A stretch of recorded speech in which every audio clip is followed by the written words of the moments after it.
All right, hello. Hi, my name is Adriana. Welcome. I'm the current president of ASA, and I'm so excited to have everybody here at our annual Contemporary Accounting Forum.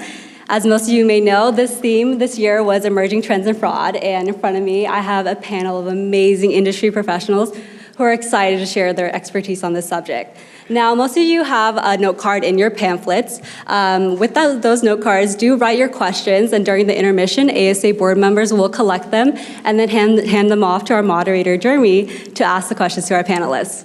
Now, without further ado, I'm going to hand off the mic to our awesome moderator, Jeremy Fogelquist from CLA, to carry on the conversation. Thank you so much for being here, and I hope you enjoy the event. Hello, everyone. I hope you guys are excited to be here. I started off this morning thinking I was coming to this event to heckle from the back, and then they let me heckle from the front with a microphone. So I think we're going to have a lot of fun today. I'm here with 4 esteemed panelists. I'm pretty excited to hear what they have to say. I hope you guys have thought of some really tough questions to ask them. Make sure you jot those down on your note cards, and we're going to have an opportunity today to ask them some questions as well. So we're going to kind of start off here by giving each of them a chance to introduce themselves and kind of tell us just a little bit about what they do. So, would you like to begin? Hi, everybody. My name is Michelle Meary. I'm a risk manager and BSA officer for Sound Credit Union. I just hit my 2-year mark with Sound Credit Union, and I lead their investigations team with regard to fraud. I handle their BSA and anti-money laundering teams. Prior to Sound Credit Union, I was with IKEA Distribution Center out of North America as a safety and security manager, where we handled supply chain security, internal investigations. I handled all kinds of safety compliance there. Before that, I was with KeyBank as a financial crimes investigator and corporate fraud investigator out of the Seattle Cascades market. I had about 30 branches that reported to me under the guise of anything related to financial crimes. So I handled all of the client fraud report notifications that came in, anything that was branch related. And I handled all of their training. I worked really closely with the Violent Crimes Task Force, as well as the Electronic Crimes Task Force. It was a combinational effort between Seattle PD and FBI. And so I worked some really great cases up there. I am a University of Washington graduate. It was with Seattle, though, but it was so long ago that's why. I majored in sociology with a focus in law and social policy, but what was really great about that was the fact that I was really looking for a criminology program, but unfortunately back then there wasn't anything specifically related. So UW allowed me to flex my sociology degree to really find those criminology courses that pertain to what I really wanted to study. So I just want to say thanks so much for the invitation to be here. I'm really excited. Thank you.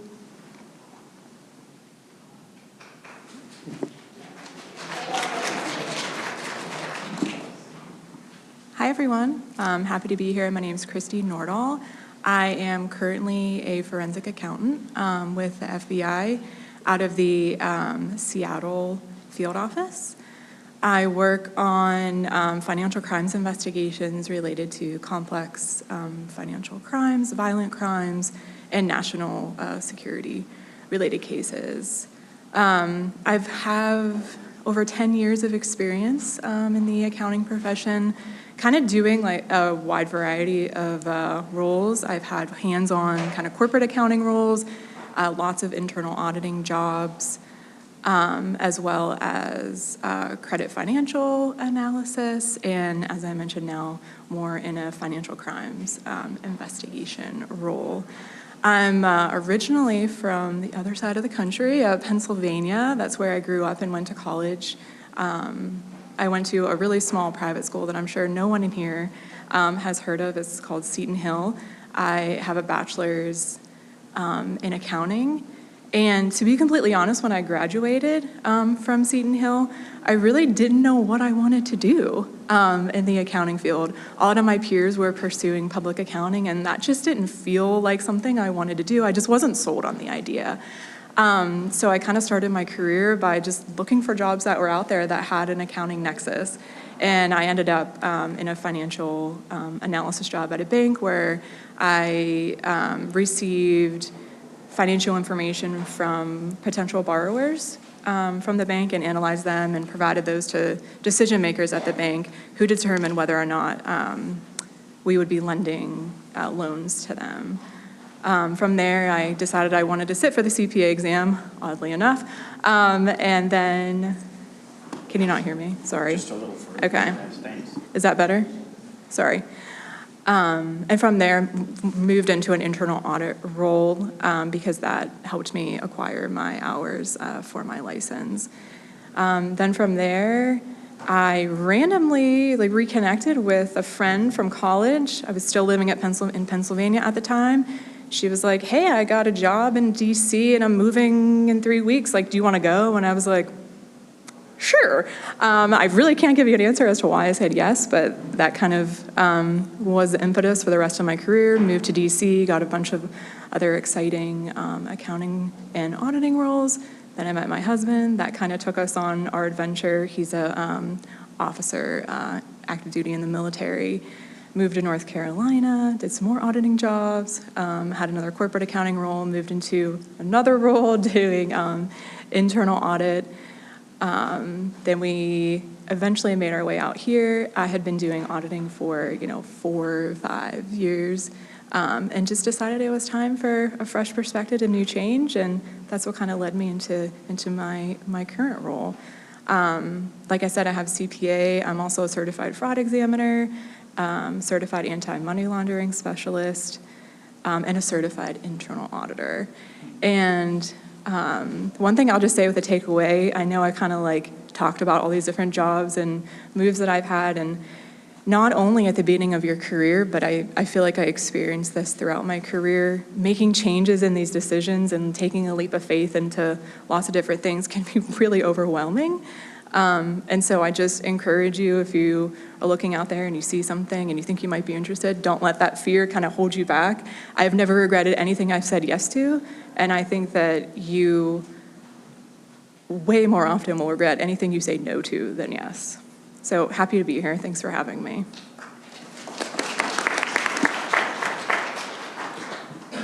Never regretted anything you've said yes to. I wish I could say that. I don't think that's me. I'm Anthony Cherokee. Thank you. Good to see you all here. I work at Infoblox right down the street, where I manage the security operations team, a small but very talented group of mercenaries who chase bad guys across the dark web to prevent crime and make the world a better place for the children, of course. I started out, I've actually worked there about 7 years. Started out as a Unix system administrator. I worked for Sun Microsystems down in California for quite a while. Moved back up here to work at DuPont, or not, sorry, at Intel when they were in DuPont. And that's where I kind of got transferred into cybersecurity. A friend of mine was moving over there and wanted to see a friendly face, so sounded kind of interesting. I always had a bit of interest in it, but always was intimidated by it. So I went over there, and he got a really great job, and I got a really crappy job. So he wound up staying there. I wound up leaving after about a year and worked for a few startups, worked for BMC, which is not a startup at all, but a couple other ones, and then came here. Actually, my friend, who got me into cybersecurity to begin with, is the one that brought me into Infoblox.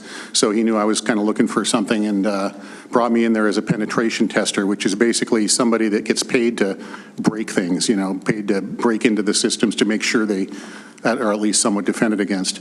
I didn't know anything about penetration testing at all, but they had a $50,000 voucher from SANS, the cyber training company, and nobody was using it, so I blew through that in a year. I just took every pen testing course that they offered. And at the end of it, I was a really, really bad pen tester. So, but the problem was there was no mentor there. So I had all this training, but nobody really to show me how to do it.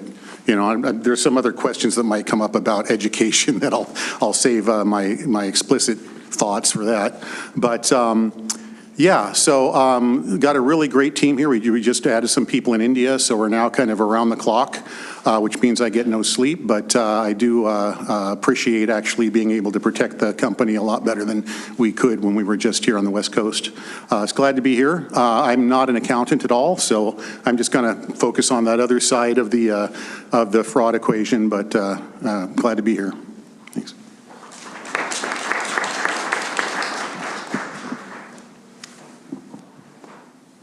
Well, I am an accountant. My name is Ashley Lansing, and I'm actually a forensic economist, but I do forensic economics. So I'm the principal of Sound Forensic Economics.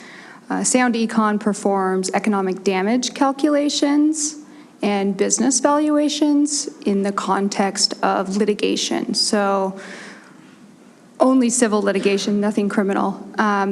What that means is anytime somebody sues somebody, the predominant amount of cases that we see are personal injury, medical malpractice, marriage dissolutions, variety of other things, wrongful death claims, and then a lot of business interruption or business loss claims. How I got my start was right here with some of the people in this room. About 2014, 2015, so I did my undergraduate degree here and then rolled right into my Master's of Accounting degree. I served as the ASA president, and Jeremy was on the board when I was on the board as the treasurer. I also received like a service to school award for Milgard School and graduated cum laude. And I, similar to one of our panelists, also did not want to become a public accountant. Like working 80 hours a week, I was just like, I don't think that's for me. And so upon graduation, I was definitely looking for something else and applied for a variety of jobs, had some interviews, and I found a forensic economics associate job on Husky Jobs. So if you are looking for a job, Husky Jobs is always a good place to go. And I applied, got an interview, and then they said, well, you interviewed well, that's great, but can you do this work? Come back and we're gonna give you this exam. You're gonna have 5 hours to do it. And this is all like before I'm even offered a job. And I'm like, okay. So I go back, I sit in what would become my office and have access to the internet, full access to anything I want. This is before ChatGPT, so you had to figure it out on your own. And they gave me a mock case, and the mock case was a real case that they had several years ago. Ironically, it was called Ashley House. And one of the things why I did so well on that exam was because of my business law class that I took here. Because even though, we don't practice law now, I'm in courtrooms all the time, but business law really helped me be able to provide an accurate analysis without bias, which is critical to what I do. So you have to weigh both sides of the argument, and then you have to be an advocate to your profession, but then provide a persuasive argument for what side of the case you're on. And so that's exactly what I did that day in that room. It took me about 3 hours. I remember I left and I met the owner of the firm. He was like, oh yeah, we'll let you know in a couple weeks. And I'm like, I'm walking out of there going, oh my gosh, like here, I just was supposed to spend 5 hours on this exam and you're gonna tell me in a couple weeks? They called me that night. And I did not answer because I was like, mm-mm. So the next day they called me again and offered me the job. So I started the following week. And so that was about 2015. And so my economics career began then. And a few years into my role, I realized that there was no partner track and that there were people there that had been in my same role for like 15 years and they were not testifying. And so I, within the first couple years, realized that where I was not going to be where I would stay through the progression of my career. And I didn't know what that would look like, so I started, reaching out to other firms and really doing a lot of like searching on, well, what could I potentially do? But fortunately, I had a degree in accounting, and so, I was like, well, I could run my own business. And so I pretty much decided that would be what I would do. In order for me to become a testifying expert, I would have to start my own practice. And I thought, well, when will I be an expert? And good old Malcolm Gladwell wrote a book all about that called Outliers. And for anybody that's not familiar with that book, I'll give an example. So in it, he talks about this 10,000-hour rule. And the 10,000-hour rule as it relates to the Beatles was, why did the Beatles become the Beatles? And he does this big analysis, and it's great. And what he decided, or what he deduced, was that the Beatles got together, and they were in, I'm just going to say Europe because I don't know the details. So they were over there, and they got a gig playing in this dive bar like every weekend, and they would have to play for like 8 or 12 hours straight. So, and they did this for a really long time, 10,000 hours. And they became this really great band that had amazing chemistry on stage. So then when they went to start recording, they were phenomenal because they had so many hours of practice together. And so that's how they became the Beatles, is Malcolm Gladwell's theory. So I took that and said, okay, 10,000 hours, do some math, 2,080 hours is full-time work, 5 years. 5 years, I'm an expert. And that sounded really scary at the time, but I said, no, I can do this. And so 5 years later, I left the firm, had a non-compete, immediately started testifying, like my first case testifying on and that's a big deal because like 90% of the work that I do never sees the courtroom. It's just writing a report, it's easy, you're not defending it up in front of a bunch of people and having to defend your opinion. My very first one on my own, it goes right to court, right? So. But that's the name of the game. So that was my start. I started on my own. I, as of now, have 3 employees, and so now a lot of my focus is training 2 of my associates to get them my goal is to have them become testifying experts, right? Like why have a business model where you're losing people because you want to be the only one testifying, right? And there is some risk there, but I do think that my model will be different at my firm. And so I'm really excited to, let the people that I work with know that they have a partner track and that I want to build their skills, and I expect them to become an instructor and eventually be able to train people under them. In the course of my going off on my own, I became a member of several organizations. Probably why I got asked to do this was because I'm a member of an Association of Certified Fraud Examiners. And then there's tons of organizations that are very specific to forensic economics that they're actually through the AICPA, they do have an accreditation of business valuations. So if you were interested in valuations or economic damages, I would strongly suggest the ABV. They say that it is the most rigorous to get, and so arguably the best one to get if you're going to calculate valuations. What else do I want to tell you? That's probably all for now. You guys can ask me any questions you want.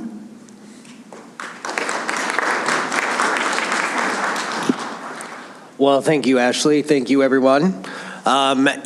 She mentioned the 80 hours, and apparently I do love to work 80 hours. And so my job's objectively not as cool as any of their jobs. I can guarantee that for sure.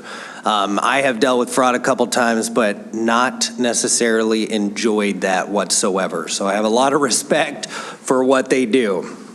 All right. I think we're ready to get going with the really hard questions here, if you guys are all ready. I know in auditing, we're starting to see more AI technology coming out. And as an auditor, I'm very excited about AI and what that's going to do and how that's going to change my job. And so, on that note, how is artificial intelligence being used on both sides of the fraud environment? Just going to go down the line or just open it up? I think we're just opening it up. Yep, just open it up. All right, let me tell you a story. So, everything's got AI in it now, right? And you see it everywhere. A lot of times it's really difficult to see where it's coming from. I know I just had a I just happened to discover on Outlook, there's a little add-in button, and you can kind of click on that, and there's like dozens and dozens of applications that'll read your mail and condense it and summarize it for you, which is great, except none of those companies are Microsoft. You don't know anything about them. And what are they doing? They're reading your emails, and they're storing it somewhere, and even if they don't have malicious intent, are they protecting that data at all? So basically we shut that down, but on the other side of that, back in October, a guy named Sam Mitrovic, I think was his last name. He's a solutions consultant for Microsoft. It's a true story. He gets an email from Google saying, there's been some suspicious activity on your Gmail account. We may need to kind of reset your account. He ignored it. He thought, I've seen this looks like spam. He's a pretty tech-savvy guy. A week later, he got another email, and about 40 minutes later, got a phone call from Google support saying, this is Google support. We're just seeing some suspicious activity on your account. I think some people might know this story. I'm seeing some smiles out there. But some suspicious activity on your account. Are you traveling? Have you been to Europe? And he says, no. Have you logged in from Germany? And it's like, no, I definitely didn't log in from Germany. So the Google support person says, well, somebody's been in your account for about a week.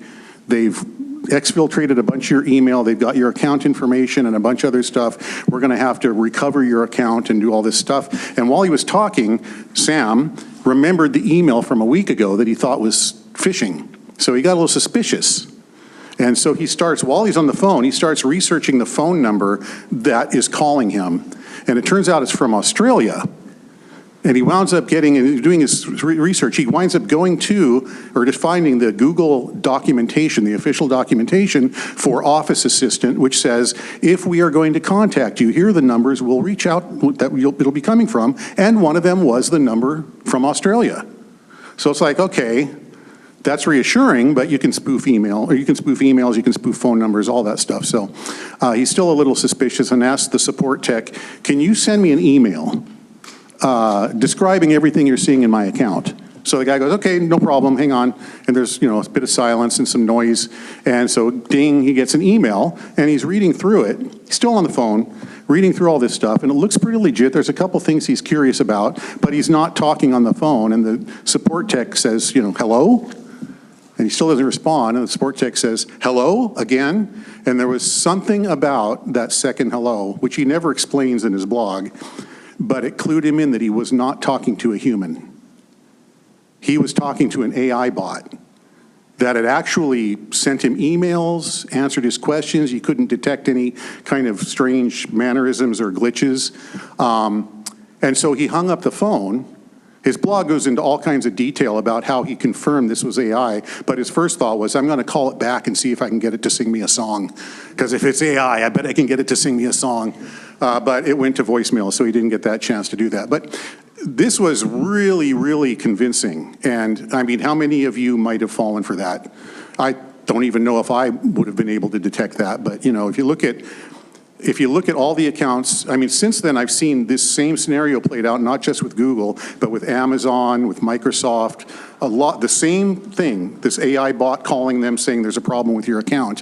When you add up the number of people that are the target for that kind of an attack, it's like half the world population. It's like billions and billions of people. And how many of them are going to fall for it? It's kind of scary. So they're actually, you hear stories about people writing these AI bots and literally just turning them loose. Go play on the internet. Go find people to attack and just do what you do. And they're out there, I don't know. I think this one, they still haven't caught who this particular attack is coming from, but we're getting attacked, by foreign countries all the time. We get Russian APTs, that's the Advanced Persistent Threat. They're basically bad actors from Russia, from North Korea, China, all over the place, all the time. And we're pretty well protected. We haven't had any, successful ransomware attacks or anything like that, but occasionally somebody's account will be locked out mysteriously. So, that kind of thing, we look into that, and we catch a lot of things before they happen, because we're real proactive. If we see anything that looks like maybe that might come to us, we'll go dig it up, and we'll usually protect ourselves before it even hits the news. So we've been pretty successful at that. So, But yeah, it's AI just keeps getting scarier and scarier in some ways, but it's so useful.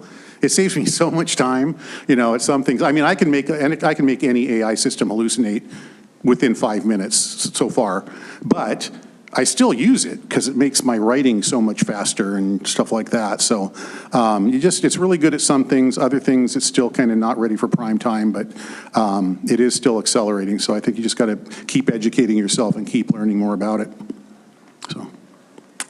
So. I can just follow on to what Anthony was saying, just kind of from a financial crimes perspective, because AI is so much more like readily available. We're seeing it not necessarily in like new types of fraud schemes, but like enhancing existing ones. So making things look like more legit, more sophisticated, more pervasive, the ability to hit a lot more targets, like what you were saying about them, utilizing the bots. And I can talk through like a couple of just like generic examples, like a romance scam, which is where somebody targets someone on like through like an online dating site and then builds their trust, makes them believe that they're in a personal or intimate relationship with somebody, and then convinces them to invest or like provide them money with an AI bot. You can do that to lots of different people all at the same time, cast a wider net, and then have a lot more people that eventually, unfortunately, fall for the scheme. And with that, AI technology, some of the red flags that you may have been able to see from somebody who maybe is a non-native language speaker, you'd be able to pick up on, well, that dialect seems a little off, or that word's misspelled. With generative AI, that communication gets a lot more real, right? Like it makes it a lot harder to target when something might be fake. I can also use AI to pull together marketing materials and websites of things that look like really real investments. So then you are like, well, that seems real. And so you go and actually put your money towards this. So unfortunately, like you said, seeing it a lot more, and it's making it a lot harder to detect what's real and what's not.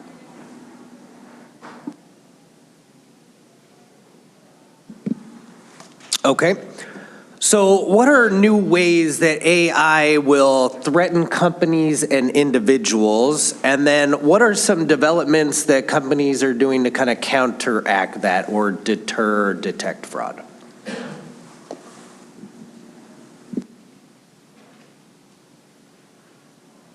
I think I covered a couple of them there, but AI is being incorporated into just about everything. It does defend.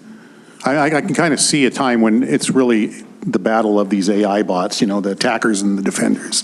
There are legal issues, though. We've always been kind of hamstrung in that it's illegal to actively retaliate against hackers. If you're one of the good guys, because it's, as a pen tester, I know there's a lot of things that you're always you're always kind of pushing the line where, okay, I found an exploit, but I don't really have permission to see if I can really break into that thing. And do you do it or not? And if you don't have authorization to do that, you can wind up in trouble, So it's kind of a risky kind of an area. One thing that I think is really concerning is just the whole concept of there's a whole generation growing up right now that will never know a world before AI. They've never had to learn how to really write. They've never even had to learn how to really code, because AI does those two things really well. And what does that look like when you become 25 or 30 years old? I know I've had some really brilliant kids come to apply for a job that I couldn't hire because they were so good at breaking into things, and they would tell me all about how, oh yeah, I broke into WhatsApp, and I got all these passwords and usernames, and I sold them in this chat room, and it's like, I think he was trying to impress me or something. It's like, yeah, that's impressive, but I can't hire you. That one kid, I even had him, he wrote me the best follow-up email I've ever received. It's like, it was my first interview. I was really nervous. Can you give me some pointers? I can do better next time. And I thought, all right, I'll give him a chance. And I had him come in, did a whole panel interview with my boss, and he just failed open again, talking about all this stuff, how he'd, broken in and sold all this stuff on the dark web. And it's like, we asked him, do you see any ethical problem with what you just described? And his answer was, I didn't tell him how I did it. That was where he drew the line. It was okay to break in and steal it, as long as he didn't tell them how he did it, then he was okay. And with AI, things like that become so much easier that I think the ethical lines get blurred even more, So that's a concern, just as things become easier and easier with less and less kind of self-discipline required to do really interesting things. I think there's a potential there for people to get on the dark side, if you will. Because, once you go down that path, you'll never work in cybersecurity. If you have a reputation for doing that kind of stuff, it's impressive, but nobody's going to hire you. So it's unfortunate because some of these young people are amazingly talented. This kid was brilliant. He was just brilliant, but I'm not exposing my company to this guy. And it's really unfortunate, but, that happens. I'll jump in after that because you reminded me, since we're talking about hackers. So, my role, the fraud that I see is very different, right? So I don't look at corporate fraud. So I look at fraud at the individual level primarily, and that is typically seen as a misappropriation of assets or an overstatement of assets. But actually, that's not even what I want to talk about. What I wanted to talk about was, again, I get called for complex analysis of something that's being litigated. And so this summer, I had a call from an attorney that I work with all the time. And he said, hey, I've got this case. Let me talk to you about it. And he's like, I'm going to call you. So we end up with this 45-minute call with him trying to convince me to take this case between two hackers. And so one of them was suing the other one because the one put all this stuff out on the internet about why this person is banned from this event. And probably now, after listening to Anthony's story, because they can't just go get normal jobs because they are hackers. And it was like a hacker convention where they met or whatever. That their reputation is really how they get work. And I think they kind of have to create their own cybersecurity companies or something. Yes. And so now this guy couldn't do it. But me, I'm sitting there listening to this attorney tell me why. And I'm like, I don't know. I'm a small firm. The risk involved. And so what I'll tell you is that ultimately I said, I thought about this over the weekend. And I thought about this for a number of days. And I was like, I just can't take this case.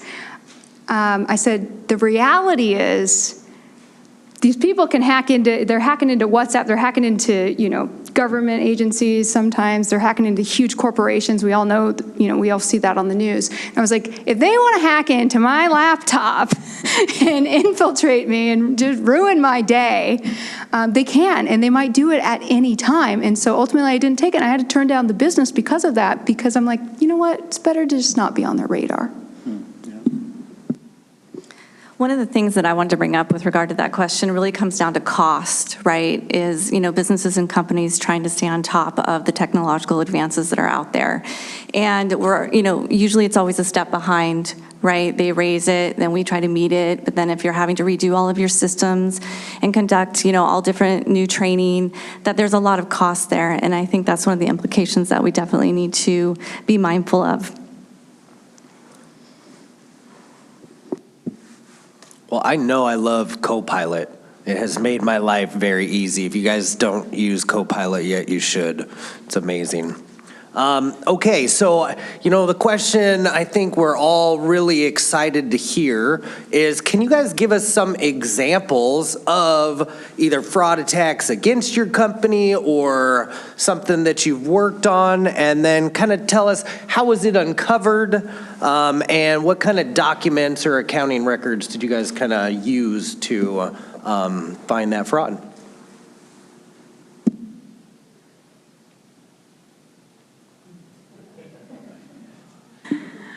So I'll talk through an example from a previous position when I was in an internal audit, on an internal audit team. And the fraud was actually from an internal person. They were falsifying invoices to get reimbursements for like travel and expenses.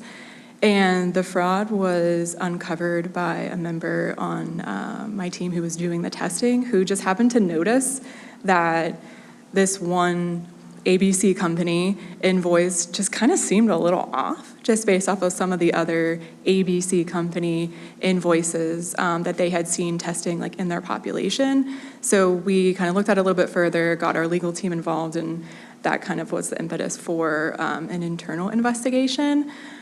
So that instance was manually identified, but one of the things that we started exploring, and again, to your point, from a cost-benefit analysis, was potentially utilizing some software that our parent company had, where it was an AI tool that would read invoices and understand, like, what does an ABC invoice supposed to look like? And every time an ABC company invoice came in, it would scan it and then kick out anything that had anomalies so that it could be manually reviewed to make sure that it was legitimate. I think not anything specifically with regard to a case, but what we have seen is along the same lines with just fake documents being used, right? Sometimes they're really good and sometimes they're really bad. But ultimately, it's about having to go through and look at those documents and actually know what you're looking at before you can make a decision on it, whether or not what you're looking at is suspicious. We've seen a lot of that. We've seen just from an industry-wide, just spoofing. Individuals are, utilizing spoofed emails and spoofed phone numbers in an attempt to contact individuals who they think are from, a place of authority, whether it be a financial institution or law enforcement. And they really try to work the system to try to get those individuals to share information, just to keep going to see how much they can get from them. Case-wise, I think one of the cases that I think I'd like to share was, it was a war driving case that I worked out of Seattle. This is a few years ago, but it kind of goes with the technological piece. It was back when Wi-Fi encryption was just becoming really big, and a lot of individuals weren't really up on making sure that they're maintaining that technology. And we had a group of individuals they were from outside the United States, I think, that were coming in, and they were driving around in a vehicle with a whole setup inside. It was a whole bunch of laptops. They had high-intensity, like, Wi-Fi interceptors. It looked pretty interesting inside the car, but they would drive around to various businesses down in the Seattle area and attempt to access unsecured Wi-Fi networks, right? Once they were able to penetrate that network, they were pulling out as much information as they could get. Whether they were inputting keylogger programs or if they were able to access, they also stole business laptops, just various business computer components, and they were able to get like banking credentials or payroll credentials. They had all of their employee information that they were able to obtain. And one thing that was really interesting is that you started seeing like transactional activity on their accounts, and it was identified with certain names. And so, you're looking at it going, okay, my gut is telling me that something's off here, but you're not quite sure what you're looking at. And anybody that knows me, I'm always like, go with your gut, go with your gut. If something's telling you that something's off, you got to listen to that, right? Because it probably is, even if you haven't identified what it is. And so it was an interesting case. They were transferring funds out of bank accounts for various businesses out of the Seattle area. And those funds were going into an intermediary, and then the intermediary was processing them to cash cards or gift cards, things like that. So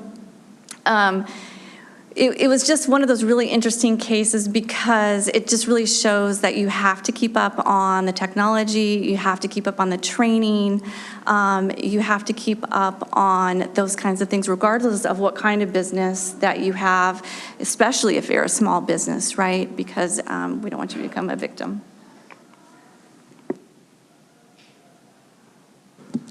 To talk about a little bit, you asked about documents, so I wanted to share where accounting and understanding documents, a lot of the documents that many of you will be learning how to prepare or learning how to get information out of, put information into them. So for one, it's just tax returns, right? Tax returns on 1040s, 1120s, 1065s.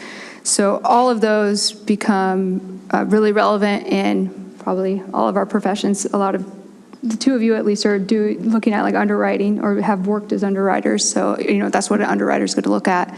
For me, it's analyzing them and then comparing them to other documents because if it's an internally prepared, say 1065 that doesn't get filed, right? Information only return. And say that I get a balance sheet and a income statement that's also internally prepared. Well, anybody can prepare one of those documents and say whatever they want, right? But you have to be able to look at it and say, okay, well, where's the objective evidence to support this? So primarily, you'd usually go to like bank records. But there's various other records that you could also look at. So payroll would be another one. How much did the company pay? And then you can cross-reference like federal reported forms to state reported forms. So state of Washington, right? We have like excise taxes and Department of Revenue taxes that individuals have to pay or businesses have to pay. And so I cross-reference those to see, are these generally in line or are there some like really big gaps in them? And even though I never worked as a tax accountant, I did do AARP, and I was a tax intern, I think between my senior and master's program. Just having that learning how to prepare a tax return and everything that I learned here really helped me go further and to get my CPA and then to be able to now review all these various documents and do my job. So it was a plug to tell you that there are real-world applications to learning, how those forms are supposed to look and why it's really valuable to understand them. I love auditing, and that sounds like what you're talking about. So yes, definitely.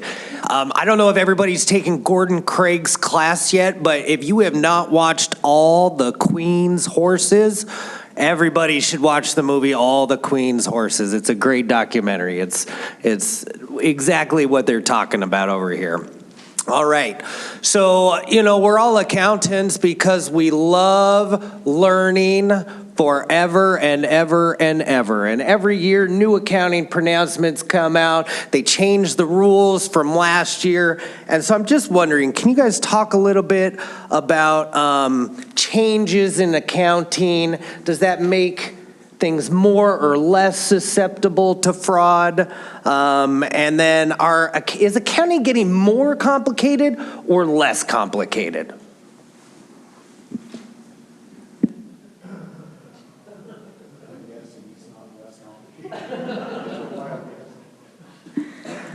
I might have a no answer for this one, but I'm admittedly a little removed from like the day-to-day of reading codifications and figuring out how to implement them. But I think the struggle I have with this question is it more complex or is it just new? Because if I think back to kind of like learning all of this new stuff, I would say back then this seems complicated, but then once you understand it and are able to implement it, it doesn't seem as complex. So is it becoming more complex? I'm not sure. Potentially it is because our world and the way we transact in business is becoming more complex from the perspective of there's always things changing, and I think the speed of change is getting faster and faster. And how does that impact fraud?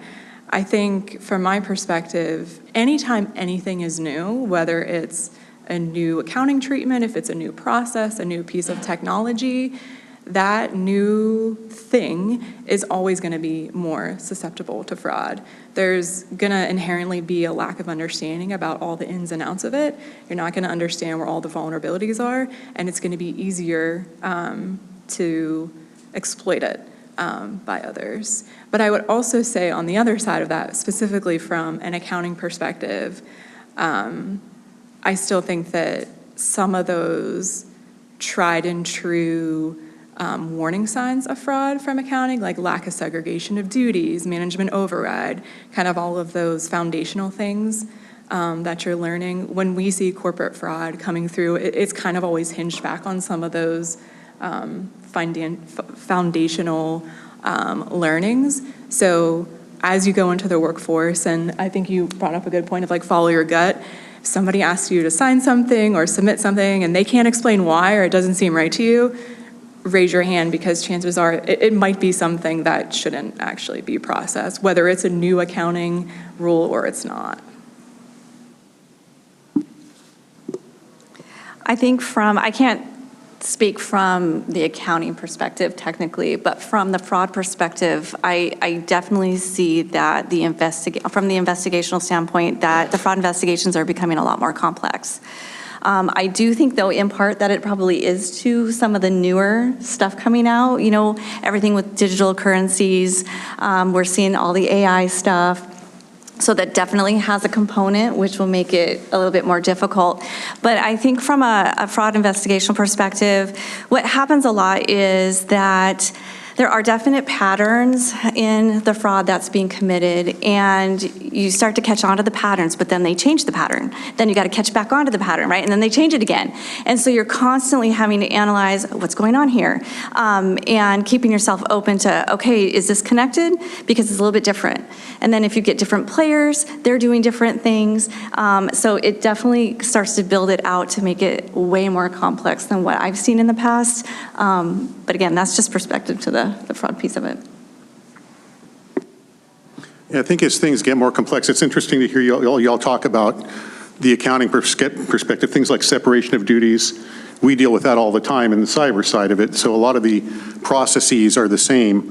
One thing that I think as things become more complex, the percentage of people that do bad things without intending to do bad things increases, because they just don't really understand all the collateral damage that could be done. They just do something that either they didn't understand what was going to be the outcome, or they just didn't realize it was wrong. So I think there's a lot of skill that if you're investigating any kind of fraud or misbehavior like that you develop those kind of politic skills, just being able to, assume positive intent and not make them defensive.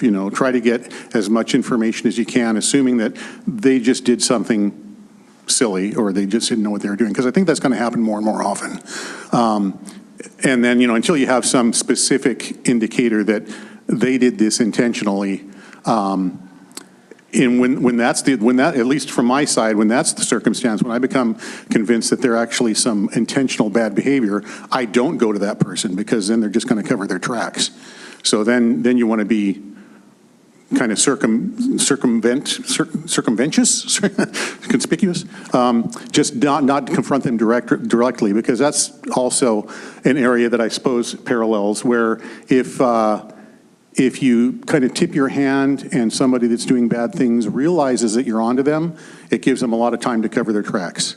So you may not want to isolate their computer right away, or you may not want to take away their access to this stuff right away, unless there's, data flying out to the internet or something that you have to really protect right away. Make sure you cover all of your areas of other egress. I don't know if y'all remember a company called Code Spaces, but they were like Git. If you're familiar with Git, it was where you can store all of your software and all that. And they were like the most secure storage in the world. Our backups are encrypted. Everything's encrypted. Nobody can touch us, and they went from being kind of the darlings of the internet at the time. That morning by noon, they were calling up all of their customers saying, "We're out of business. We you've lost all your data. Sorry, we don't know if we can get it back, because they actually tipped off they got hit with ransomware. Somebody, they decided not to respond, but they were doing all this investigation, and the ransomware, the bad actor, realized they were doing it. What they didn't realize was that he had created like 10 different backdoors. He had access to their root passwords. He had access to all of their encrypted backups. And when he realized they weren't going to pay the ransom, he wiped out everything. He blew up all the data, all the systems, all the backups, everything. So that company literally went from in the morning being on top of the world to that afternoon calling all their customers saying, it's all gone. It's just gone. And they've never come back. And it's a great story, but nobody remembers who they are anymore, you know. But yeah, there's that risk too of, you know, making sure that you're careful when you do have indicators of serious issues, that you cover as much ground as you can before, you know, just be aware that your actions may tip them off and cause some issues. So either covering their tracks or destroying your company, you know, so.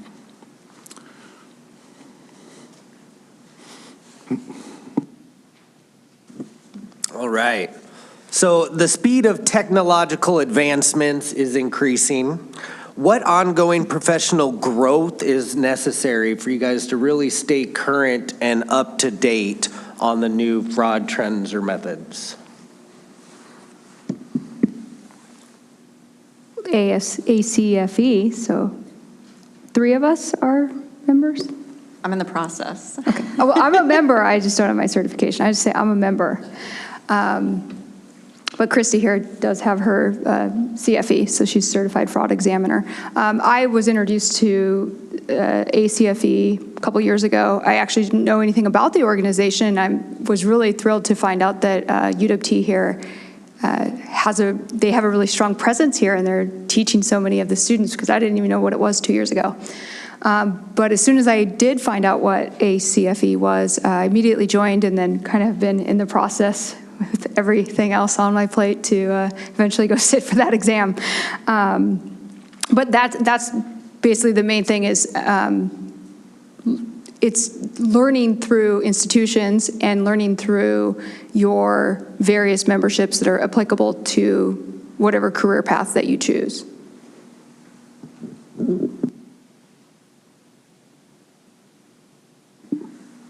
So I definitely would concur with that. Whatever professional organizations you have or have access to.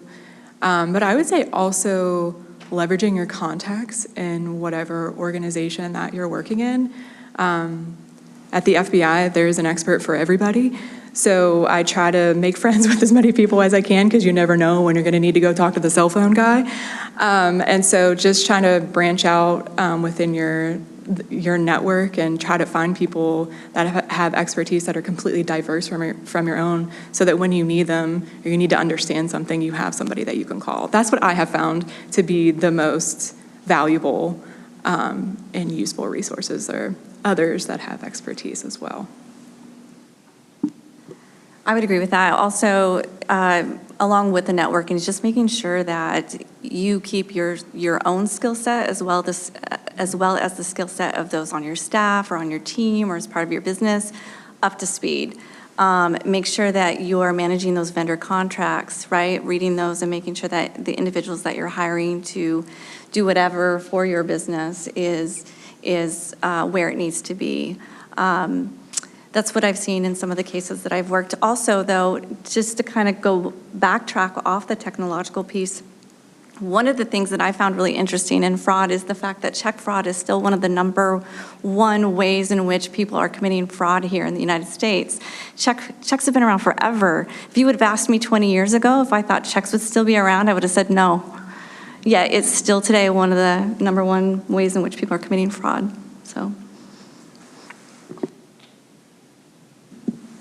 So are there any extra topics or something that surprised you during your career that you had to learn to kind of stay current in this new fraud environment? Cryptocurrency.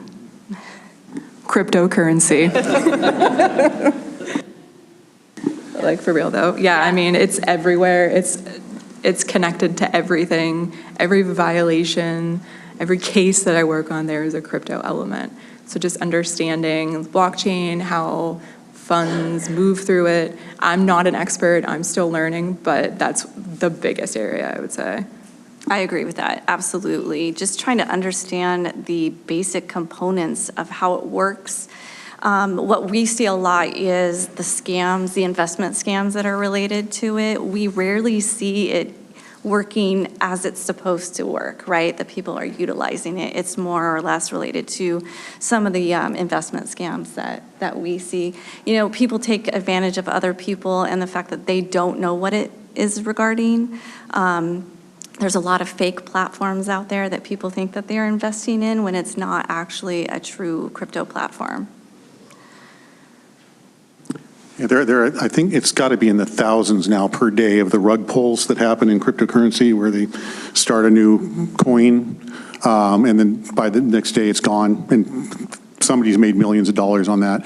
But even separating that from the blockchain side of it, blockchain in itself is another whole risk area.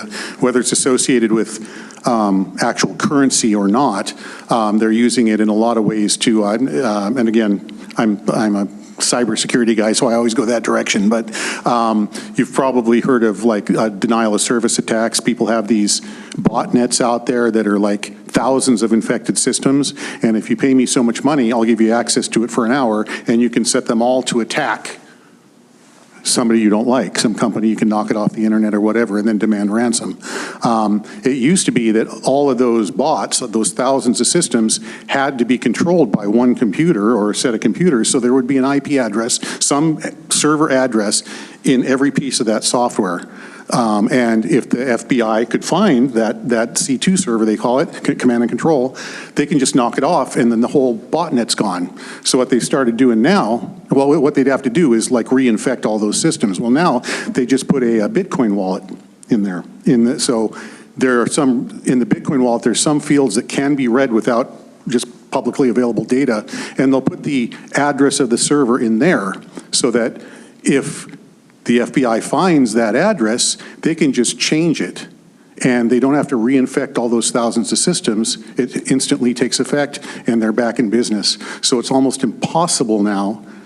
There's a Glubteba, I think, was the first one to do that, but the first botnet to do that. But it's almost impossible to knock them off the internet now because they can just change the location of their command and control server.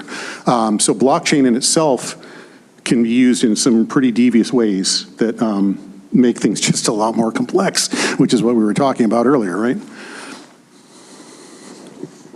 I think some of the other things that I've really had to kind of increase my knowledge base around is a lot, just anything electronic, right? Electronic transfer systems. So like Venmo and Cash App and any of those payment types, because that's really becoming, you know, kind of how things are done today, right? That's how people transfer payments.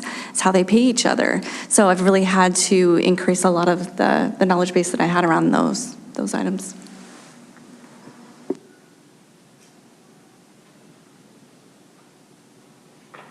It's funny how blockchain used to be the top of it was the key of the topic of conversation, and now AI's totally replaced it. Nobody talks about it anymore, but it's still out there, still, you know, causing problems. Yeah. Until they figure out how to incorporate blockchain and AI. Okay, I'm going to stop. All right, we're just about 1 minute away from a short intermission here. Who do you have to collaborate with in your anti-fraud environment efforts? You? Yeah. Again, kind of just, it's who you know, right? So it's your contacts, it's your network. You go to conferences, again, right now it would be your fellow students. Once you're in your workplace, it becomes your coworkers, and then your friends, and then your colleagues that are outside your network that a lot of the times you end up meeting at conferences. I know I had a case recently, and it kept So the whole point of it is to, calculate these economic damages. So I'm like replacing this income stream, and I've got these individuals that are like, no, like it's got to be way higher than that. And going back and forth with my client. And so it's my client's client that is unhappy with my determination of income. Going back and forth like a year, right? And I keep getting more documents. And finally, I'm like, I just can't, consider these elements that you want me to consider as part of income.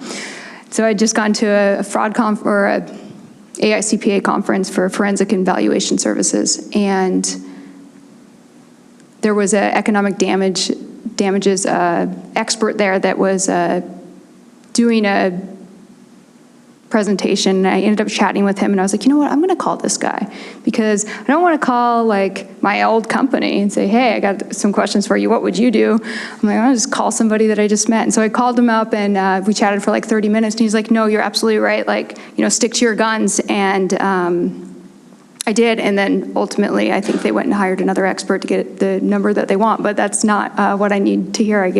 I'm unbiased, but it's making these contacts, and then people really like it when you call them and say, hey, can I pick your brain? I want your opinion. People love to give their opinion. That's why we're all here today, so. I'd totally double that. Your co-students or co-workers, keep in touch with the ones that you're able to talk to and collaborate with. I mean, on my end, I got that one job at Infoblox actually because of somebody from another job that, I kept in touch with. But we also interact with the FBI. We interact with other law enforcement agencies and Secret Service and universities also. We get periodic just notifications from some university researcher that they found something that looks like a vulnerability, so we'll go check that out. So, but yeah, depending on what the issue is, as far as some kind of bad behavior, we may or may not have to get law enforcement involved. We may or may not have to deal with chain of custody issues and all of that. So it's nice to make connections and kind of keep them fresh. Check in on them every so often, even if you don't have a reason. Just go say, how are things going, so that they know they don't forget who you are, so that when you do need them, they'll be responsive. Okay, with that, I think we're going to pause real fast. We're going to take a quick 10-minute break. I think there's snacks in the back, restrooms out that way. Make sure you guys get your excellent questions written down for the panelists, and we'll go over those once we get back.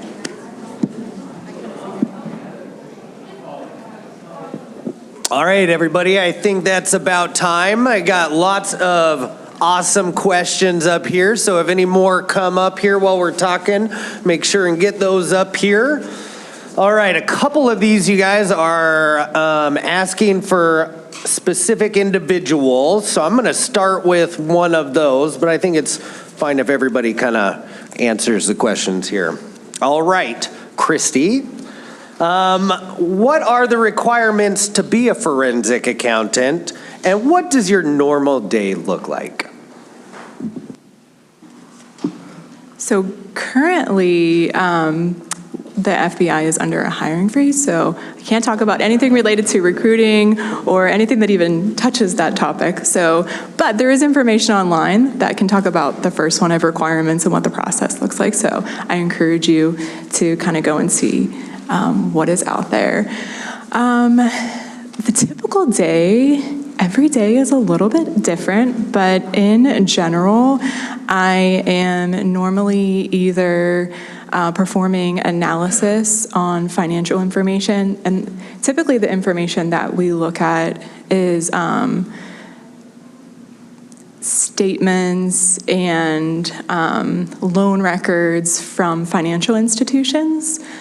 So looking at payment histories, sometimes business financial statements, tax returns, if that's applicable to the case, and analyzing them as it relates to whatever the violation is. So that can look like a little bit different depending on whatever the crime it is that you're trying to prove or disprove. Also, a lot of collaboration happens with the case team. So you have the special agents that you work with, the assistant U.S. attorney, who is the one who actually makes the decision of whether or not they're going to charge the individual or individuals with a crime. So a lot of my days too are kind of like translating what I'm seeing in the financial information and explaining it in layman's terms to other individuals on the case team. Anybody else want to kind of talk about what the normal day in your life looks like?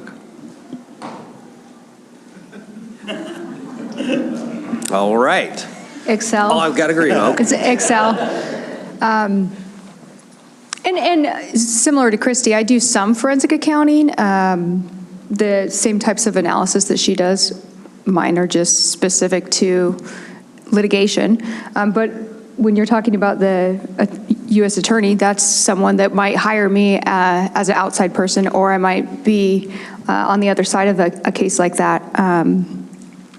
But my day-to-day is sitting in front of Excel, examining the same types of documents that Christy is doing. The difference between what I do and what Christy is doing is she's kind of like looking for a fraud and looking for a crime, where I'm just looking to replace an income stream. And then sometimes there is fraud in there that I discover. But that's not the goal of what I'm doing. So Excel, Excel, Excel. I will say that I talked with Gordon Craig a little bit about, or no, I guess it was Gary, a bit about him coaching everyone on the use of Excel, and I will say that it is and should become your best friend. The things that you can learn from it are phenomenal, and it speeds up your life so much. But most of what I do is review documents, calculate analysis in Excel, and then I write my opinion in Word, and then I send it off to my client. And then the exciting days are I get dressed up in a suit and go to court and sit in front of a group of people and tell them what I wrote in that report. I saw a couple of people seem to be wondering what I do, but I just sit in meetings all day long. That's pretty much it. But I'm the manager, so I don't do the actual work.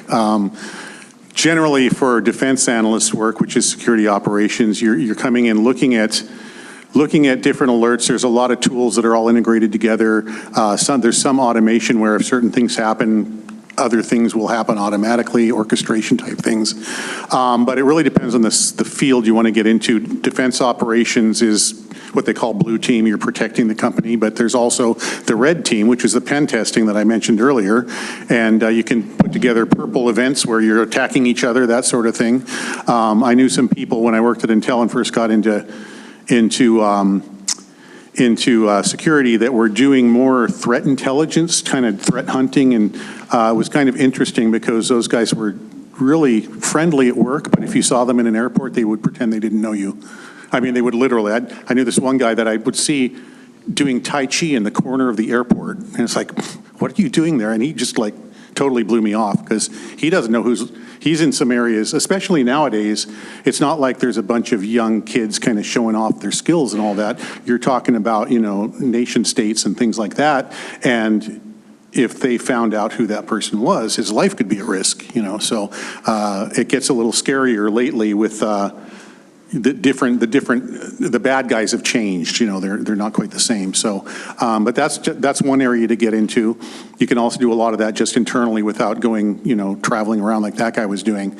But it's a lot of different areas you can get into. There's forensics, there's, digital forensics, and just all kinds of engineering and architecture, cloud computing and all kinds of different areas. They're all different and they're all very interesting. But yeah, I just sit in meetings. Pretty much context switch. I can relate to the meetings as well. I think for me, I manage as well, so it's really about checking in with my team and making sure that everything's good there. A lot of times we will sit and review certain cases to see what next steps we need to do. Is it something that we want to push for prosecution? Can we find a jurisdiction to work the specific case, depending on, what it's regarding? But I love that part, right? I love looking at the cases. I love looking at the data analytics. I'd like to see, okay, what are we seeing as far as trends? What's coming? What did we see last year? How does that compare to the year before? I love that. I think, I don't know why, but it might be a little nerdy, but I just absolutely love it. Like, it's fantastic. Fraud in and of itself, it's never the same. It's always different. I mean, you do get some of those basic cases where you're like, yeah, okay. But then you get something really good with a lot of meat to it, and you're like, oh, this is awesome. So I love reviewing that with the team, though. I do a lot of, there's a lot of regulation requirements too when it comes to, working for a financial institution. So I'm making sure that we're meeting those requirements. A lot of our guidance comes from FinCEN, which is the Financial Crimes Enforcement Network. So I'm constantly reviewing that as a resource to make sure that we're doing what we're supposed to be doing. I look at and facilitate risk assessments on a constant basis. So it's just ever evolving. It's a lot of good stuff. That sounded really exciting to me, I'll tell you. What's a piece of advice you would give graduating students entering the career field? And why don't we just kind of go down the line here? I would say be adaptable, all right? Because you're going to come out thinking that this is what I'm going to do, this is what I want to do, and things are going to go sideways sometimes, right? And just know that you're going to be okay, everything's going to be good, and just adapt. Okay, so what if it's not necessarily the same market that you were looking at? What else is there? There's pieces in each different sector that may apply to you or to your skill set. So I think that's my biggest thing, is just be real adaptable. Be willing to take the plunge. Chrissy had talked about, saying yes. So don't be afraid to do that. Yeah, I was going to say, I feel like I kind of already touched on that before. Like, say yes to opportunities. Don't be scared to take a risk if that means you got to move somewhere or maybe deviate from what your original plan was. That's okay. And any decision that you make, if you get down the line and you're like, you know what, this isn't for me, you're not stuck in it. Just make another decision and use the learnings that you had to make a better decision, and do something else that you think you might enjoy better. Same thing. Whatever career path you're thinking you might be pursuing right now is probably not going to be what you're pursuing in a few years, because you'll find other things, you'll find other interests. So just be ready to, get your foot in the door, get, the basic certifications and skills and whatnot. I know when I was in college, I wound up being a system administrator because programmers are a dime a dozen. The real money's in system administration. And so I got a job at Sun Microsystems as a system administrator, and everybody in that company thought they could do their job better than me. So it was torture. Even now, I'm in cybersecurity. Everybody in my company now thinks they can do it better than me. So I'm still fighting that battle. But you'll find things. It's really hard to tell until you get in there what the job is really like. So keep your mind open, look around, find a mentor, even if it's not in your current job. I think that's more important. Well, I shouldn't say that because I'm in a university, but it's at least as important as your education is finding a mentor. Just like my pen testing stuff, if there had been somebody there doing the job, I would have been much better off with the basic training, but then seeing how it's really done. So yeah, find somebody that you can actually kind of bounce things off of, even if they're not in your direct organization, maybe they're not even doing the same job that you're doing, but that can kind of give you a little more broad vision of what the possibilities are. Okay, well, now all I can think about is exactly what the three of them just said, so I will just continue with that.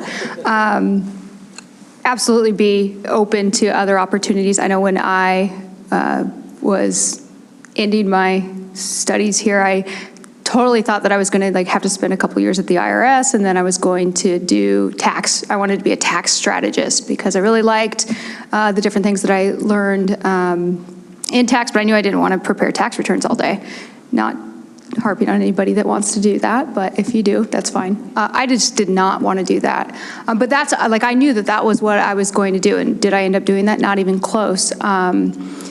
And I did get a couple good pieces of advice from some people that I used in my first role. And the first one was, it does not matter what they offer you as a starting wage. Does not matter. Whatever they offer you, ask for more. no matter what, even if they say this is our cap, no matter what. And the phrase that you use is, that is on the lower end of what I've been offered from other companies. However, I really want to come on board with you. I would be comfortable at X. And then you don't talk. The first person that talks loses. And you wait. I've done it. It works. And you cannot talk. So it's... This is why you want a mentor. You want people to give you advice like that. Yeah. Yes. So, but it is, and I mean, it was like 10 seconds on the phone with my, with the owner of the company. And I was just, it took, and I was like, oh my gosh, I can't believe I just did that. And finally he goes, okay, sure. You know, it was that simple for them. I've given that advice to a lot of people, and different scenarios where typically it's like, well, we have to go, up the food chain and ask. But that was a piece of advice that I really strongly believe that it works. All right, another great questions here. So we've heard a lot about the changes in fraud and AI. What measures can individuals or auditors, asking for a friend, take against AI-related frauds?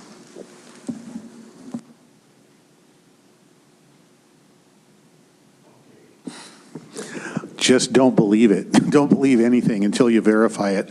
Even the stuff, oh boy, I could tell you. It's better than it was a year ago. It used to be like the first level questions would just be, I mean, it would just, you could tell it was just making stuff up. Now it's better. The first level questions are like accurate, but then you go, okay, tell me about point number 2.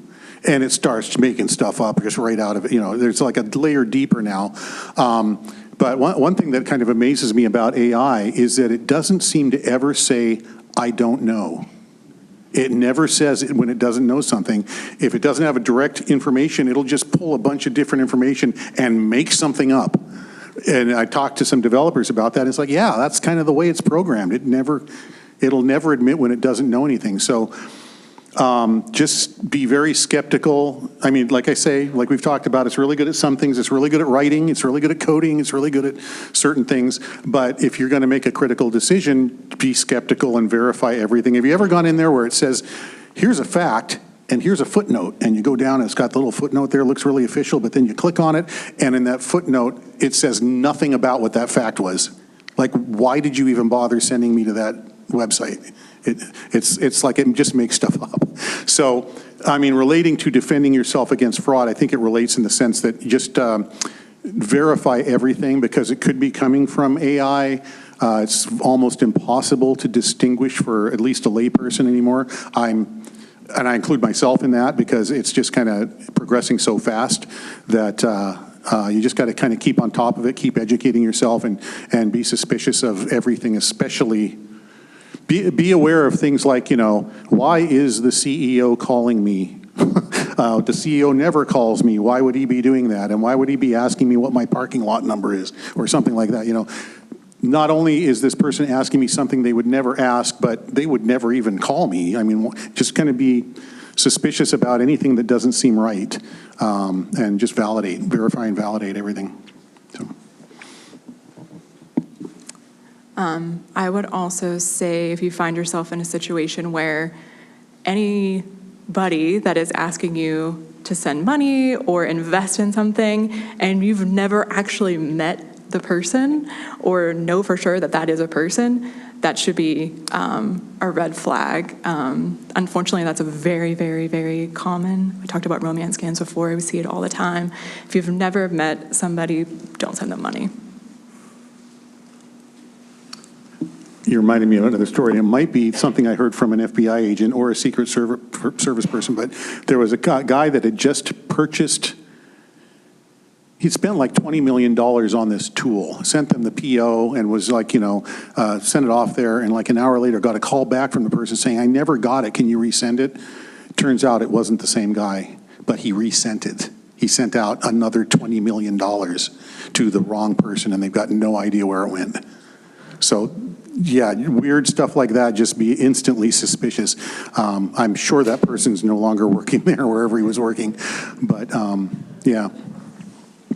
Following up on that, I have seen that just as an individual. So often the information, we know that, well, you could explain this better, but in all the information that we send over the interwebs, it's out there, and so it can be grabbed. It's just there's so much data out there. Do they want to grab it? And I've noticed. So I was in the middle of a remodel and was using Thumbtack. It's an app where you can hire. It's like Angie's List or whatever. You can hire or TaskRabbit. You can hire people that specialize in installing carpet or doing a roof or gutters or whatever.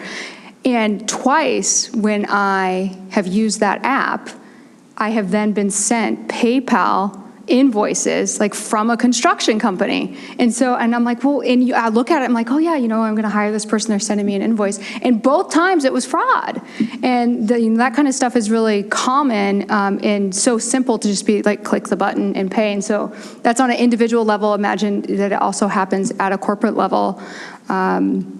And it happens with these various apps that we use, and it's susceptible to your phone, text messages, your email, and the phone. So anytime, just reiterating that it comes from everywhere, and so often it is in line with what you're currently doing or something that you've just done. But if it doesn't feel right, think about it a little bit more.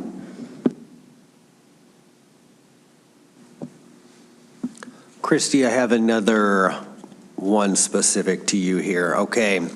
As a military spouse, do you recommend seeking opportunities to work for the government? And hold on, there's a little bit more. Has being a military spouse affected your career trajectory?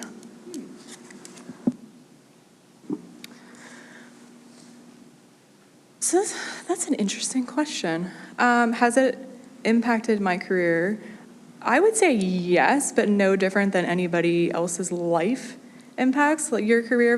You decide you want to have kids, that's going to impact your life. Your family gets sick, your parents get sick. So I think that kind of goes back to the thing that we were talking about of adaptability. Yes, everything that happens in your life is going to affect your career, and you kind of just have to remain agile and continue forward. It's interesting that question got brought up because pre-pandemic, before remote work was really a popular thing, I did specifically seek out a remote position with a couple of other factors to kind of combat some of that inconsistency and volatility that you can experience when you're moving from place to place.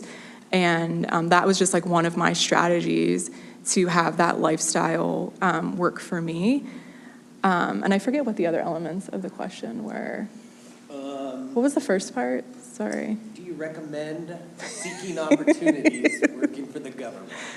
If it's something that interests you and you're passionate about it, absolutely. I don't think that me being a military spouse really has deterred one way or another. It's just a part of my personal life that I don't want to say deal with, but I adapt to.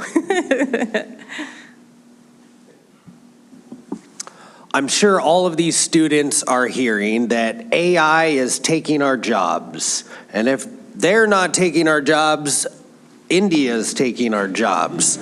So how can new grads or people transitioning into a new career find jobs? Is AI really taking our jobs? I just hired a company that just does AI for me. So it's not, does it hire you, but maybe understanding it so that you can apply it. But so I hired a firm that I contract with on a monthly basis, and they do basically document management for me. And so they are inside my ERP system. They do it all on the back end, and we're working out the kinks because it's going to be tailored for me. But I would say, as opposed to it taking our jobs, which I don't know, it's not going to take mine, but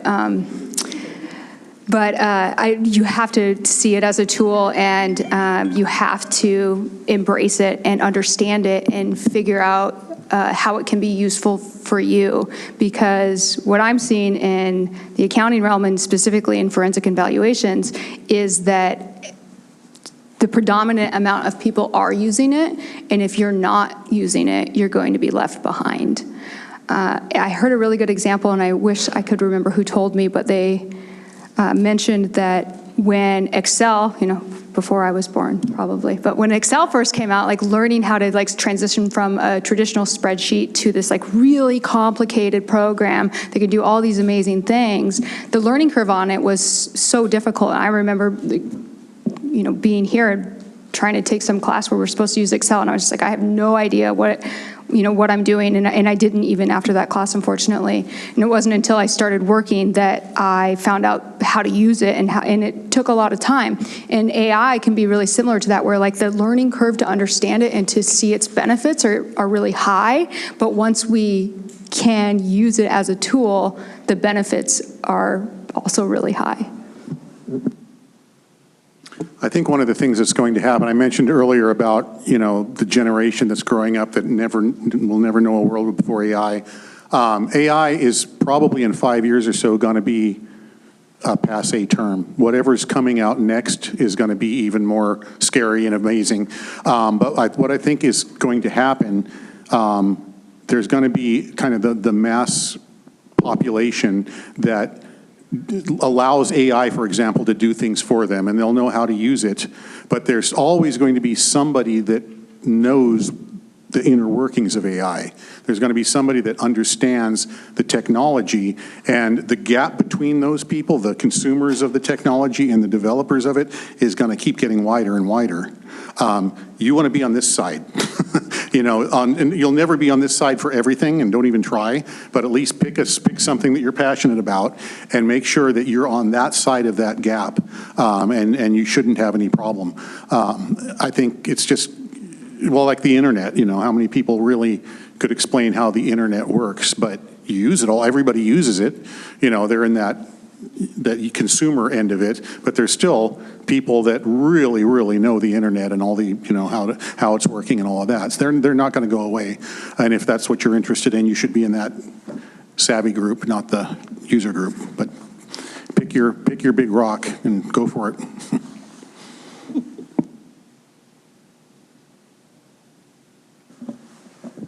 Yeah, you kind of took my example. I was going to say, could you imagine asking or explaining to someone 30, 40 years ago about the internet and how the internet worked? I mean, there's this place and things happen and you can do this. And it was so foreign, just the concept of that was so foreign to people. I know I can speak just a little bit. AI is not really going to be taking, at least in the accounting, public accounting realm, jobs. It's going to be making our jobs easier. It's taking a lot of that data entry, that mundane, put the number in the box, and it's eliminating that, and it's now kind of allowing us to do more, focus on more clients, or really just focus on our clients' needs and how can we help them. Okay. This is very specific for you, I believe. How does a company like Infoblox help small businesses reduce fraud? Well, one of the things, we are a DDI company, which is DNS, DHCP, and IP address management, which I don't know if that means anything to anybody, but basically, when you go to google.com, the internet doesn't speak English. It's got a number. It's got an IP address that DNS translates it. Okay, and so then the computer can go out and find that other server on the internet or whatever. It's a really, really old protocol, and there's no security built into it at all. And there's a million ways you can abuse it and steal documents through it. Every company in the world has port 53 open. That's the port that DNS uses because they have to be able to go to google.com or Uber or whoever. So it's just like they have port 80 for the web because everybody has to have web services. So hackers know this is a basic, port 80 is always going to be open. Port 53 is always going to be open. So no matter what traffic they're trying to block from the internet, I know I can get through on those two if I can just figure out how to get through it. And with DNS and HTTP also, they're being so old, way before there was any computer security, it's just there's no protections on just kind of pure old school web, HTTP or DNS. So that's really what the company does, is we actually, right about the time that I joined the company, they just acquired a company called IID, Internet Identity something. But they were basically a takedown service. So when people do put up a lookalike domain that looks just like your company business, but the one or the I is a 1 and nobody noticed, so they went to this hacker site and thinking they were going to your business, that sort of thing, they would take down those sites. But they also did a lot of threat intelligence, a lot of data mining. Half of the DNS traffic on the internet goes through an Infoblox device, which is a huge amount of data. And we have a very talented data science team that data mines that information and has found some really amazing malware campaigns that nobody ever saw before, because they're so it's so obscure, so under the water. So things like that, typically what Infoblox finds are things that even our security tools can't find. Usually when I get alert from Infoblox on some kind of issue that's going on, I can look through all my other security tools and I don't see any evidence of it. So it's hitting an area that most other companies ignore because it's kind of complex, and it takes a lot of analysis to actually see the patterns and the campaigns and all of that. So that's kind of why, I mean, I probably shouldn't say this because we're being recorded, but I will anyway. There are only like 2 other companies in the world right now that are competing against us, and both of them have like approached us and asked us to buy them because they're not making any money. But we're actually doing really well. This company is like running gangbusters because we're the only ones really doing research into security for DNS. Maybe next year somebody else will get in the space, somebody with a lot of money like an Amazon or a Google or something, but right now it's kind of like a clear road for us, you know. So that's really where the company is at as far as helping businesses prevent fraud, is mostly preventing, you know, malicious websites or fake websites, preventing hackers from getting in through that open port, and it's just a very kind of a niche area that other security providers can't or don't want to actually access. I mean, one of the reasons you haven't heard of DNS before is it's not really sexy anymore. It's really old. You know, everybody wants to do AI or something like that, but sometimes that's an opportunity, right? All right, maybe with this next question, we'll just kind of go down the line here and give everybody an opportunity to answer it. But what's a mistake you made in your career or current role, and what did you learn from it?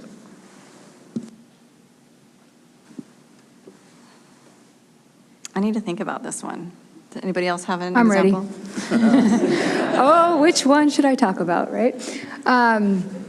So one of the things that happens in my role is, you know, so we write these reports, right? And so depending on if you're on plaintiff side or defense side, if you're on the plaintiff side, then the other attorney may decide to hire what would be called a rebuttal expert. And so sometimes I'm the rebuttal expert, sometimes I'm on the plaintiff side. But then what literally all it is a written report about how wrong you are. And so that happens. Fortunately, my first firm that I worked at, we primarily did defense. And so we got to be those guys that said, let me tell you all the things that are wrong with you. And so I got really, really good at doing that. When I started my own firm, the first rebuttal report that I received against me, I was like, oh my gosh, it took it so personal. But one of the things she pointed out was like a misspelled name. You know, I mean, it didn't impact my numbers, but it was still like embarrassing. Like, oh gosh, how could I like have the wrong name in there or something? But to go further, like that is one of the things that gets pointed out a lot is a mathematical error. You know, whether I'm pointing it out or somebody else is pointing it out, or any error in your opinion. And what do you do with that? So the first one is you minimize them at like no matter what you can do, you want to minimize it. And fortunately, I haven't had any calculation errors yet, so let's hope for that. But even if you do, at the end of the day, we're all human, and people know that. And so it's always admitting, a mistake that you've made, owning up to it, and then learning from it. And learning from it in the way that said, okay, well, why did this happen? Could I have avoided it? Did I need to slow down? Did I need to check my work? What was it? Were there other factors involved? Did I work 10 hours that day, and was that way too much, So it's being realistic with yourself on what was the cause of the error, and then you want to obviously learn from it and correct it in the future. I would say my biggest mistake over my career has been getting really comfortable in certain positions where, I like the people I work with. Nobody's, micromanaging me. I can, I've got my own kind of ability to go my own way, and I like the work. And so I stay in jobs that it takes me like 5 years to notice that nobody else has been doing this more than a year. They've all moved on. I think it's really great to be the person, when you stay in a job like that, you wind up being the answer guy or the answer person, you wind up, and it feels really good. It strokes your ego and you become like the expert at stuff. That should be a red flag. When you're like the most knowledgeable person in the room, you've been there too long. You move on. At that point, you should really keep challenging yourself, because you can stay stuck in that position for way longer than you need to. And 10 years, 20 years down the road, you'll find out that everybody else that's been kind of moving and trying new things is way farther along in their career than you are. So don't get comfortable. Just keep challenging yourself, and consider, if you're the expert, that you may have stopped learning. So you should probably go find something else to learn. I would say one of the mistakes I made is not being comfortable with conflict, like to the point where it made me back down from either my opinion or my work, and made it either inefficient or not as effective as it could be. And I kind of think about it specifically from an internal audit perspective. A lot of times you have to have controversial conversations or unpopular, uncomfortable conversations with the client sitting across the table, and you're pointing out things that are wrong. And a lot of times people do take things personally, and being able to navigate those uncomfortable situations and conversations is something that I think I could have done better earlier on in my career, and kind of mastered that skill. I think I have two things. I think the conflict is one of, I think everybody could probably appreciate, and communication, right? Making sure that we're communicating. I think everybody can work on that skill.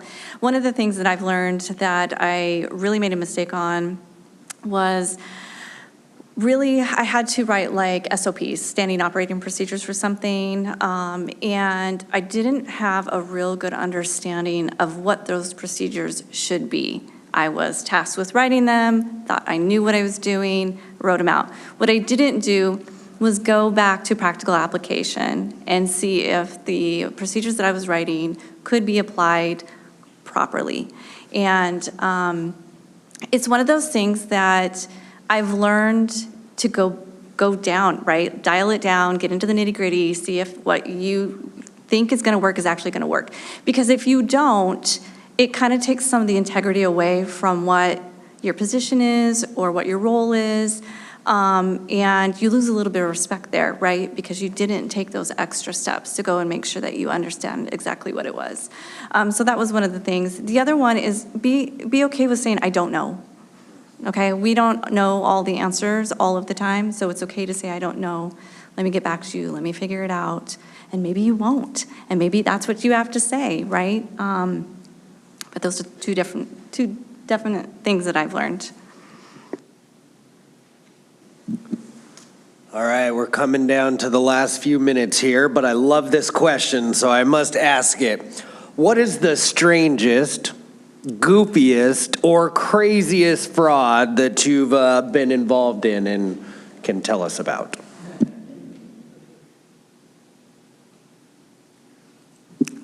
I have a funny case story that I could share. Okay, so I have two, but I'm going to tell one, and then you can ask me at TGIF for the other one. because the other one, like, I can't say right now.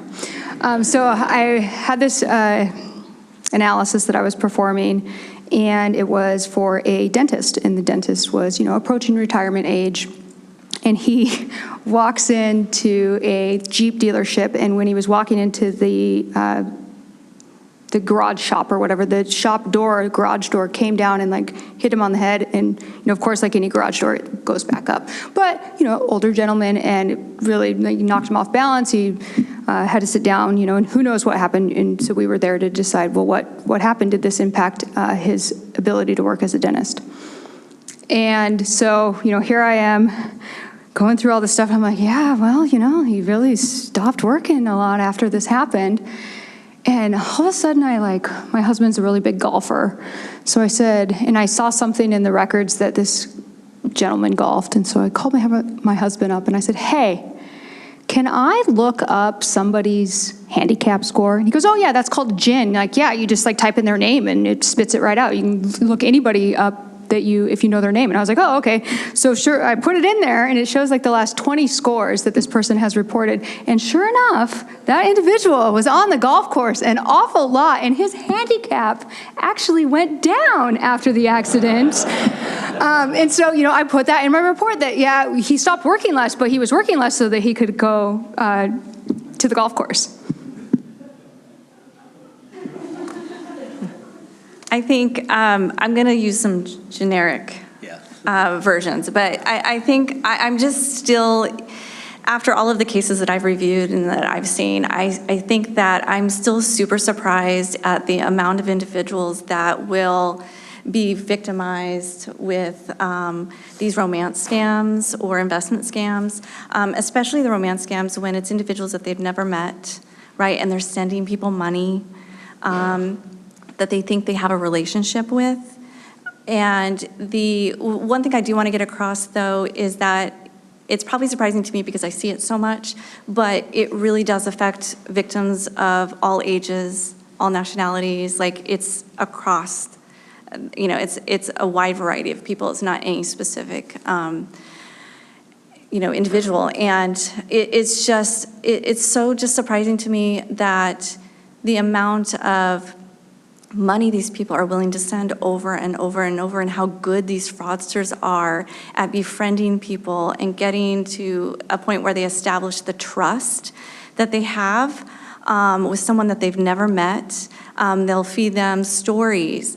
I'm working for, this huge organization in another country, and I'm unable to access my accounts due to whatever reason. And they're like, but I had a medical event, my father's in the hospital, and I really need some, access to money, and they're sending them money.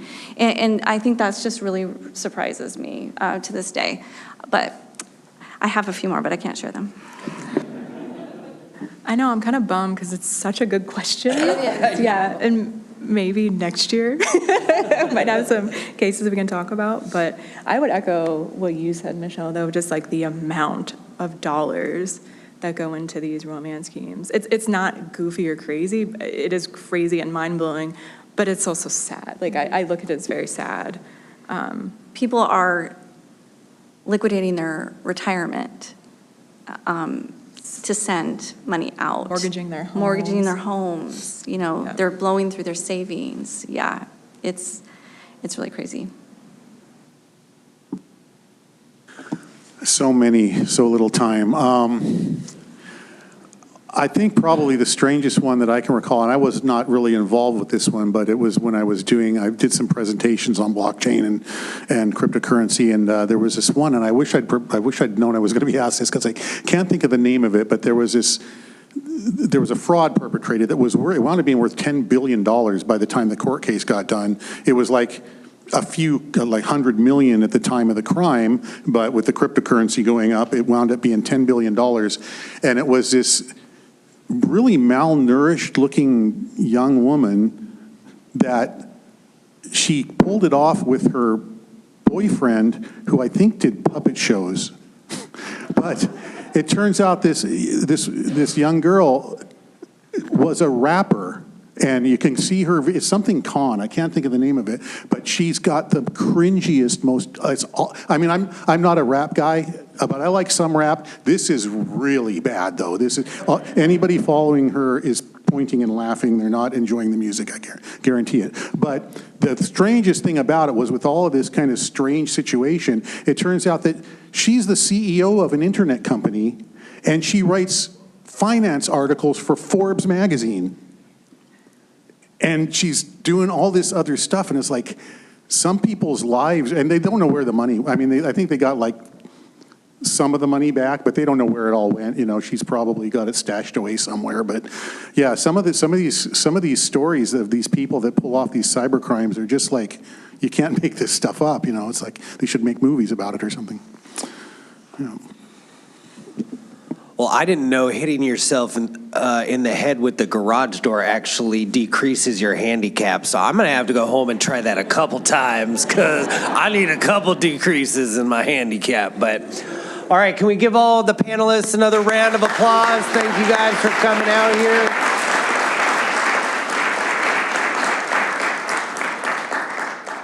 So that's all we have for you, but I'm going to turn it back over to the president here real fast. Awesome. Thank you so much, Jeremy. So a few things before I wrap up today's event. I do want to say a big thank you to my panelists over here and our moderator. They took time out of their day and their work week to be here. So if you will, again, another round of applause. All right, awesome. So if you enjoyed today's event, please do feel free to sign up at the ASA through DevNet, LinkedIn, and or Instagram. Up here is our QR code, so you can go ahead and scan that. We do have two major events coming up in spring, one being our ASA board elections. If you're interested in that, feel free to contact us, and our county recognition night at the end of the year. Without further ado, I will wrap today's event. Thank you so much for being here at our 2025 Contemporary Accounting Forum. I hope to see everybody at TGIF across the street. Thank you so much.